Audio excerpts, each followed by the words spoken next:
The blatant violations of the Constitution's limitations on the economic role of the government, accomplished through many subtle usurpations over many decades, are perhaps even more pernicious than, and are certainly a key motivation for, the violent seizure of the United States government.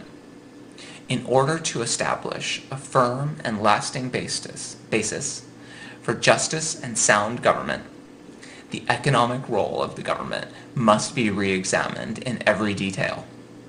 It must be recognized that arguments for government control of the economy and government redistribution of economic resources are generally misguided or even shameless lies to advance enslavement and conceal theft and murder. Furthermore, it must once again be recognized that the most successful means to ensure justice, secure domestic tranquility, and promote prosperity is to ensure the security of private property.